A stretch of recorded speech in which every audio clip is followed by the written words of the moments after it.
ಈ ಶರಣ ಜೇಡರ ನರಸಿಂಹಯ್ಯನವರ ಸ್ಮರಣೋತ್ಸವ ಕಾರ್ಯಕ್ರಮದ ವೇದಿಕೆಯಲ್ಲಿ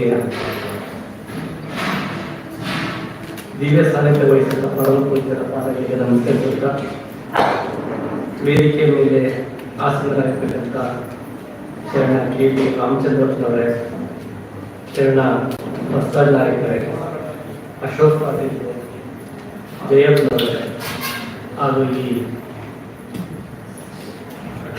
ಸಮ್ಮೇಳನದಲ್ಲಿ ಭಾಗವಹಿಸಿದ ಎಲ್ಲ ನನ್ನ ಬಂಧುಗಳಿದ್ದಾರೆ. ರಾಮಚಂದ್ರಪ್ಪನವರು ಮಾತಾಡುವಾಗ ಸಾಕಷ್ಟು ವಿಚಾರಗಳೆಲ್ಲ ಮಾತಾಡಿದರು. ಇವತ್ತು ನಾವೆಲ್ಲರೂ ಕೂಡ ಇವತ್ತೇ ಕಾರ್ಯಕ್ರಮಗಳು ಮಾಡ್ತಾ ಇದ್ದೀವಿ ಅಂತ ಹೇಳಿದ್ರೆ ಕೊನೆಯ ಉದ್ದೇಶ ಏನಪ್ಪ ಅಂದ್ರೆ ನಾವೆಲ್ಲರೂ ನಮ್ಮ ನೆಮ್ಮದಿಯಿಂದ ಬದುಕಬೇಕು ಅನ್ನೋ ದೃಷ್ಟಿಯಿಂದ ಇವನ್ನೆಲ್ಲ ಕಾರ್ಯಕ್ರಮ ನಡೆಸ್ತಾರೆ. ವಿಚಾರಗಳನ್ನು ತಿಳಿಯಬೇಕು, ಎಲ್ಲಿ ವಿಚಾರಗಳನ್ನ ವಿಮರ್ಶೆ ಮಾಡ್ತಾ ಮಾಡ್ತಾ ಎಲ್ಲಿ ಎಲ್ಲಿ ನೆಮ್ಮದಿ ಇದೆ ಅಲ್ಲಿ ಬದುಕಿದೆ ಅನ್ನೋ ದೃಷ್ಟಿಯಿಂದ ನಾವು ಇವನ್ನೆಲ್ಲ ಮಾಡ್ತಿರೋದು ಸಾಕಷ್ಟು ಪ್ರಸ್ತಾಪ ಮಾಡಿದ್ರು. ವೈದಿಕ ಧರ್ಮದಲ್ಲಿ ಬೌದ್ಧವಾದ ಅಬೌದ್ಧವಾದ ನೋಡಿ, ನಾವು ಕೂಡ ನಾವು ಸಾಕಷ್ಟು ವಿಚಾರಗಳನ್ನ ನಾವು ವಿಚಾರಗಳು ಓದ್ತೀವಿ. ಕಾರಣದ ಧರ್ಮದ ಬಗ್ಗೆ ಕಾರಣ ಇರೋದನ್ನ ಸ್ವರ್ಗದ ಬಗ್ಗೆ ಮಾತಾಡ್ತೀವಿ, ನರಕದ ಬಗ್ಗೆ ಮಾತಾಡ್ತೀವಿ. ಬಸವಣ್ಣವರು ಬಹಳ ಸಿಂಪಲ್ ಆಗಿ ಹೇಳಿದ್ರು, ಸ್ವರ್ಗ ನರಕ ಅಂತ ಯಾಕೆ ಬೇಕಾದ್ರೆ ಓಡಾಡ್ತೀರಾ, ನೀವು ಮುಂದೆ ಸ್ವರ್ಗ ಇದೆ, ನೀವು ಮಾಡೋ ಕಾಯಕದಲ್ಲಿ ಕರ್ಮದಲ್ಲಿ ನೀವು ಸ್ವರ್ಗ ಕಾಣಲಿ ಅಂತ ಹೇಳಿದ್ರು. ಸಿಂಪಲ್ ಅದು. ಯಾಕೆ ಕಷ್ಟಪಟ್ಟು ದುಡಿದ್ರಿ, ಒಳ್ಳೆ ಊಟ ಮಾಡಿ ಕಟ್ಕೊಂಡು ನಿದ್ದೆ ಮಾಡಿ ಸುತ್ತಮುತ್ತ ಇರೋ ಜೊತೆ ನೆಮ್ಮದಿಯಿಂದ ಬದುಕ್ರಪ್ಪ ಅಂತ ಇಷ್ಟೇ ಲೈಫ್. ಇದಕ್ಕೆ ಇಷ್ಟೆಲ್ಲ ನಾವು ಮಾಡ್ತಾ ಇರುವಂಥದ್ದು.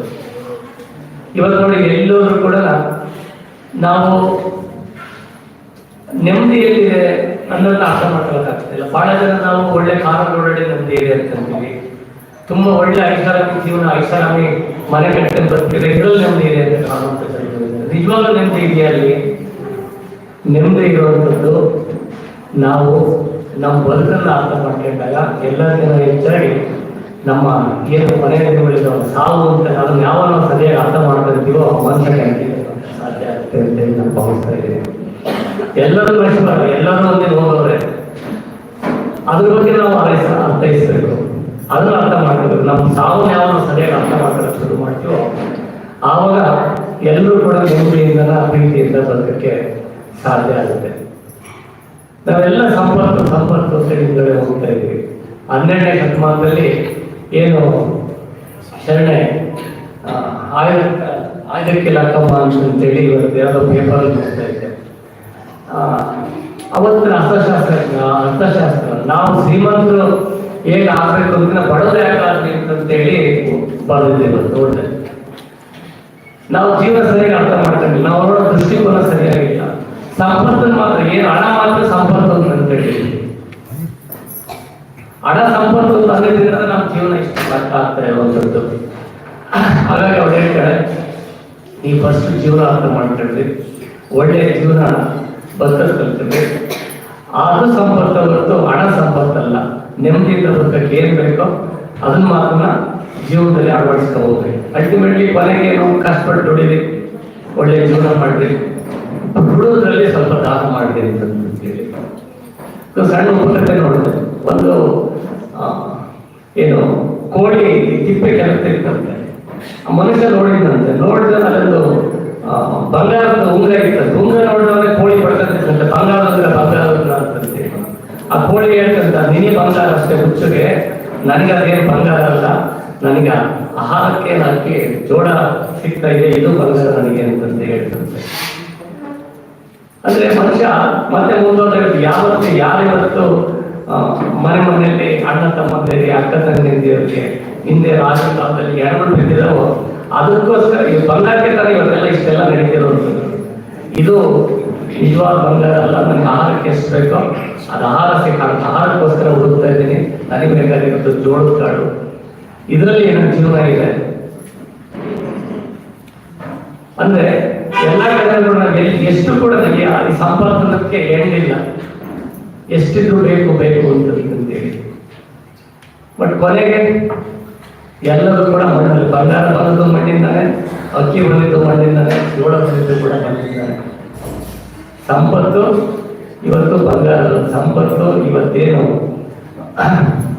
ದೇವರು ನಮಗೆ ಕೊಟ್ಟಿದ್ದಾನೆ ಅಂತಂದ್ರೆ ಇವತ್ತು ಮಣ್ಣು, ಇವತ್ತು ವಾಯು ಇರ್ಬೋದು, ಇವೇನು ನಾವು ಕಣ್ಣೆಲ್ಲ ಕಾಣ್ತಾ ಇದೆಯೋ, ಇಮ್ಯಾಜಿನ್ ಮಾಡಿ ನಮ್ಗೆ ಇವತ್ತು ಗಾಳಿ ಎಷ್ಟು ಆರಾಮ ಸಿಗ್ತಾ ಇದೆ ಅಂತೇಳಿ. ನೀವೇನಾದ್ರೂ ಇವೇನು ದುಡ್ಡು ಕೊಟ್ಟು ತಿನ್ಬೇಕು, ಕುಡಿಬೇಕು ಗಾಳಿ ಅಂತ ಹೇಳಿದ್ರೆ ಮೋಸ್ಟ್ಲಿ ನಾವು ದುಡಿದಿರೋ ದುಡ್ಡು ಒಂದಿನ ಗಾಳಿ ಕಟ್ಕೊಡೋದಾಗ್ತದೆ.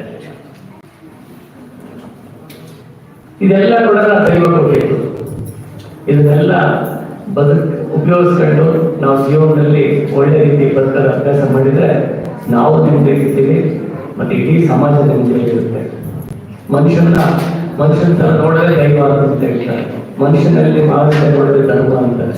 ನಾವು ಬಿಟ್ಟು ಬೇರೆ ಎಲ್ಲರೂ ಮಾಡ್ತಾ ಇದ್ದೀವಿ. ಮನುಷ್ಯ ಶುರು ಮಾಡಬೇಕು, ಮನುಷ್ಯ ಸಮಾನತೆಯನ್ನು ಶುರು ಮಾಡಬೇಕು. ಎಲ್ಲರಿಗೂ ಗೊತ್ತಿದೆ, ನಾವು ಹೋಗ್ತೀವಿ, ಹೋದ್ಮೇಲೆ ಎಲ್ಲರೂ ಭೂಮಿಯಲ್ಲಿ ಓಡೋದು, ಎಲ್ಲರೂ ಕೂಡ ಮಣ್ಣಾಗಿ ಹೋಗ್ತೀವಿ ಅಂತ ಹೇಳ್ತೀವಿ.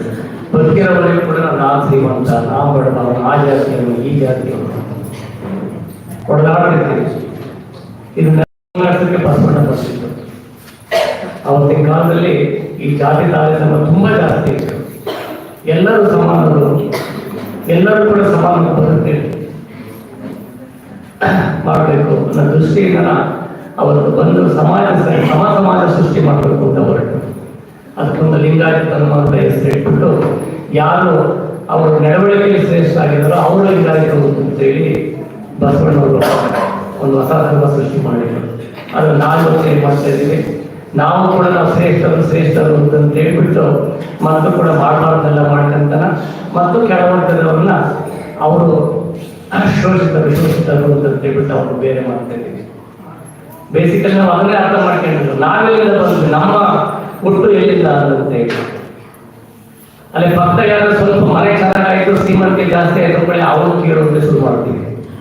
ಇದನ್ನೆಲ್ಲ ಬಿಟ್ಟು ಎಲ್ಲರೂ ನಮ್ಮ ಸಾವಿರ ಬಗ್ಗೆ ಅರಿಮೂಡಿಸಿದ ಶುರುವಾದಾಗ ಮಾತ್ರ ನಾವು ಶ್ರೇಷ್ಠ ಮನುಷ್ಯ ಸಾಧ್ಯ ಆಗುತ್ತೆ ಅಂತೇಳಿ ಈ ಸಮಯದಲ್ಲಿ ಜನ ರಾಮಚಂದ್ರ ಸಾಕಷ್ಟು ವಿಚಾರಗಳನ್ನು, ಈ ಮೌಢ್ಯಗಳು ಮತ್ತು ವಾಸ್ತವಿಕತೆ ಬಗ್ಗೆ ಮಾತಾಡಿದರು. ಇವೆಲ್ಲ ತೀರಲಿಷ್ಟ ಕೊನೆಗೆ ಎಲ್ಲರೂ ಕೂಡ ನೆಮ್ಮದಿಯಿಂದ ಬದುಕಕ್ಕೆ ಏನ್ ಬೇಕು ತಿಳ್ಕೊಳ್ಳೋಸ್ಕರನೇ ಇವನ್ನೆಲ್ಲ ಇಂಥ ಸಭೆಗಳು ಏರ್ಪಡಿಸ್ಕೊಳ್ಳುವಂಥದ್ದು ಅಂತ ಮಾನ್ಯ ಕರೆಸಿ ಮಾತಾಡಿಸುವಂಥದ್ದು. ಇದನ್ನ ನಾವು ಅರ್ಥ ಮಾಡ್ಕೊಂಡು ಬದುಕಿದ್ರೆ ನಾವೆಲ್ಲರೂ ಸುಖ ಶಾಂತಿ ನಿಮ್ಮಿಂದ ಬದುಕಬಹುದು. ಈ ಸಮಾಜ ನಮ್ಗೆ ಅವಕಾಶ ಕೊಟ್ಟು ತಮ್ಮೆಲ್ಲರಿಗೂ ಹೊಂದಿಸಿ ನಾನು ಮಾತು